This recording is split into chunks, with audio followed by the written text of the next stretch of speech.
National quantum mission, इसके लिए IIT Kanpur में एक सेमिनार चल रहा है और यहाँ पे एक जो सबसे महत्वपूर्ण बात है वो ये प्रायोजक हैं cancer healer centre, a new beginning, कि इस समय देश के सामने जो सबसे बड़ी समस्या है वो है साइबर फ्रॉड की, क्योंकि हर दूसरे दिन किसी ना किसी व्यक्ति को इस साइबर फ्रॉड से गुजरना पड़ता है और इस पे रोकथाम के लिए ये क्वांटम कितना काम करेगा, इस पे बात करने के लिए हमारे साथ मौजूद हैं वेंकट सुब्रमण्यम। उनसे बात कर लेते हैं।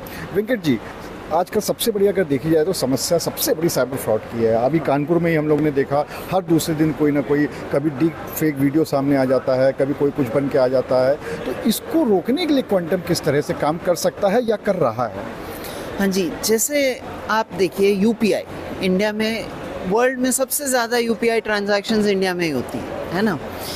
अब यूपीआई हमारी इकोनॉमी को काफ़ी हेल्प किया, उसने लोएस्ट लेवल तक हर एक को इकोनॉमी में ले आए, फाइनेंशियल इकोनॉमी में। बट जैसे आपने कहा, फ्रॉड भी अब बढ़ता जा रहा है, बिकॉज लोगों को लग रहा है अच्छा यूपीआई को मैं ब्रेक करूं, हैक करूं, 4 लोगों से उनको चीट कर दूं तो I can make money out of it, ठीक है। अब प्रॉब्लम इसमें क्या है कि हर सेकंड जैसे जैसे यूपीआई पॉपुलर होता जा रहा है, नंबर ऑफ ट्रांजैक्शंस बढ़ते जा रहे हैं। तो क्या हो रहा है कि आप बिलियंस ऑफ ट्रांजैक्शंस कर रहे हो और वो सुपर कंप्यूटर के भी आगे है, वो भी नहीं टैकल कर पाता, क्योंकि इतनी प्रोसेसिंग पावर सुपर कंप्यूटर में है ही नहीं अभी, ना कि आगे जाके भी होगी नहीं। और यूपीआई बढ़ता जा रहा है, उसमें ट्रांजैक्शन और बढ़ते जा रहे हैं, तो सुपर कंप्यूटर के लिए और डिफ़िकल्ट होता जा रहा है।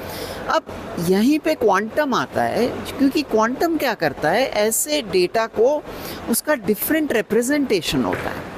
आपको वो जो स्केल प्रॉब्लम है जो क्लासिकल सुपर कंप्यूटर को दिखता है, वो क्वांटम ज़्यादा इजीली सॉल्व कर पाता है, क्योंकि उसमें ये क्वांटम मैकेनिकल प्रॉपर्टीज़ होती हैं जो कि 0 एंड 1 से आगे चला जाता है। वो 0 एंड 1 और उसमें जो भी उसके बीच के स्टेट्स हैं सबको यूज़ कर पाता है टू डू इट्स कंप्यूटेशन। तो अभी ऑलरेडी जैसे हम IBM IIT मद्रास के साथ फ्रॉड डिटेक्शन पे कुछ रिजल्ट्स हमने पब्लिश किए थे 1-2 साल पहले, ओके। अब those results were on millions of transaction. अब सोचिए ये यूपीआई बिलियंस ऑफ ट्रांजैक्शन है, तो अब ये हमें और भी एक्सपेरिमेंट कर रहे हैं उसमें, ताकि we are able to scale. और क्वांटम कंप्यूटर आज के ज़माने में IBM का 156 क्यूबिट्स है, गूगल का 105 क्यूबिट्स हैं। तो अभी जो है अगले 5 साल में नंबर ऑफ क्यूबिट्स भी बढ़ते जाएंगे, तो आप जो स्केल ऑफ प्रॉब्लम सॉल्व कर पाओगे ना, वो भी बढ़ता जाएगा। And my belief, very strong belief is that problems like fraud, problems like cheating, online detection of fake videos, उसमें आप इससे प्रोग्रेस कर पाओगे। बट रिमेंबर, यही क्वांटम टेक्नोलॉजी चोरों के पास भी जाने वाली है, तो वो भी ये कैट एंड माउस का गेम ही रहेगा, बिल्ली चूहे का ही गेम रहेगा। But there is an opportunity in front of us to solve some of these problems. अगर हम एक लेमैन की भाषा में बात करें, या लेमैन को किस तरह से इस क्वांटम टेक्नोलॉजी से फ़ायदा होगा ये साइबर फ्रॉड वगैरह में? सपोज़ मेरे पास एक मोबाइल है, उसी से हम अपने सारा ट्रांजैक्शन करते हैं, और किसी ने किसी तरह से लिंक के थ्रू या SMS के थ्रू हमारा हैक कर लिया यूपीआई, जैसा कि आपने बताया, और उसमें दिक्कत आने लगी। अब मैं एक लेमैन हूँ, मैं इंजीनियर नहीं हूँ, मैं सॉफ्टवेयर इंजीनियर नहीं हूँ, लेकिन क्या ऐसी कोई टेक्नोलॉजी है या हो जाएगी कि क्वांटम का इस्तेमाल करके उसकी मदद से हम खुद ही देख पाएँ कि हाँ भाई ये मेरे साथ फ्रॉड होने वाला है, और उसको उसी समय रोक पाएँ? Is it possible? देखिए, आज के टाइम पे डेवलप कर रहे हैं लोग, बट इस लेवल ऑफ सोफिस्टिकेशन में नहीं आए हैं, ठीक है।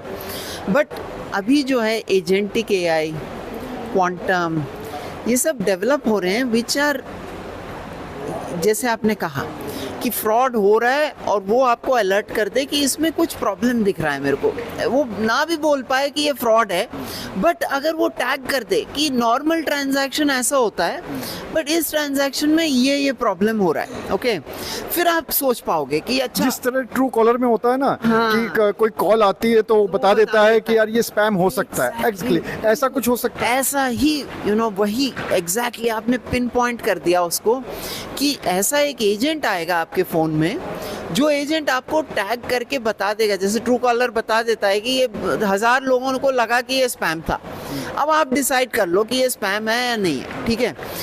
इसी तरह से एजेंट्स आपके फ़ोन में आएंगे which will use quantum and AI, दोनों को यूज़ करके रियल टाइम, क्योंकि ये रियल टाइम होना चाहिए। अगर रियल टाइम नहीं हुआ तो कोई फ़ायदा नहीं है इसका, क्योंकि 5 मिनट बाद बताएगा आपने कर दिया ट्रांजैक्शन, ख़त्म। तो ये रियल टाइम, तो real time is the problem in this. आप 5 दिन बाद अभी भी बता पाएंगे कि ओ ये तो लग रहा था इसमें गलती थी, लेकिन 5 दिन बाद या 5 मिनट बाद भी कोई फ़ायदा नहीं है। बट आपने बिल्कुल सही एग्जाम्पल दिया, ट्रू कॉलर एंड ऐसे ऐप्स आएंगे, आ रहे हैं इनफैक्ट। तो आप थे वेंकट जिन्होंने बहुत ही एक बड़ी बात बताई है कि क्वांटम की मदद से इस तरह की टेक्नोलॉजी आ भी रही है, डेवलप भी हो रही है और आगे जाके आएगी, कि जिस तरह से हमें ट्रू कॉलर में पता चल जाता है कि सामने से जो कॉल आ रही है वो एक फेक कॉल है, वो एक स्पैम है, उसी तरह से आपकी यूपीआई के लिए या कोई भी चीज़ है उससे अगर आपको फ्रॉड हो रहा है तो वो रियल टाइम में बता पाएगा कि ये आपके साथ फेक है। और इससे पूरी उम्मीद है कि पूरी तरह तो भले ही ना सही, लेकिन बहुत हद तक हम उस साइबर फ्रॉड पर लगाम लगा पाएंगे। अनुराग अग्रवाल, TV9 कानपुर। प्रायोजक हैं cancer healer centre, a new beginning.